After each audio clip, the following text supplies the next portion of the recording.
Back to the show. இன்னைக்கு நம்ம நிகழ்ச்சியில் ரொம்ப சூப்பரான ஒரு கான்செப்டோட நானும் பிரிட்டி பிரியாவும் வந்திருக்கோம். ஓகே பிரியா, என்னாச்சு பிரியா?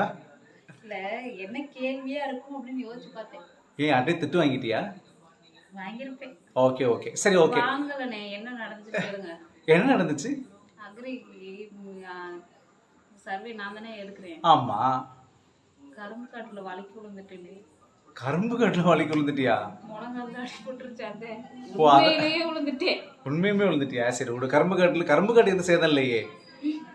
எனக்கு தானே ஏகப்பட்ட சேதம். Okay nice. உங்களுக்கு சேதம் இருந்தாலும் பரவாயில்ல. கரும்புக்கு சேதமா இருந்தா அந்த கரும்பை நம்ம எடுத்து உடைச்சு கரும்புடைய பேரு முட்டு உடஞ்சு போயிடுச்சு. மூட்டு திருட்டு கரும்பு. ஏற்கனவே ஒரு தடவை திருட்டு மாம்பழம் சொன்னோம், இப்போ திருட்டு கரும்பு சொன்னோம். சரி நிஜமா இன்னைக்கு அந்த கரும்பு காட்டுறவங்க தோட்டத்தை பார்த்தாங்கன்னா கண்டிப்பா இந்த வீடியோ பார்த்துட்டு ஒண்ணுதான் கண்டிப்பா சொல்லுவாங்க ஷியூரா. சரி கரண்ட் ஷாக் கொடுத்துருந்தாங்கன்னா போக வேண்டியதுதான். ஏன்னா பன்னிகளுக்கெல்லாம் கரண்ட் ஷாக் வைப்பாங்க. நான் ஒன்னும் சொல்லலப்பா பண்ணின்னு, நான் சும்மா ஜென்ரலா சொன்னேன். Okay thank you, bye by.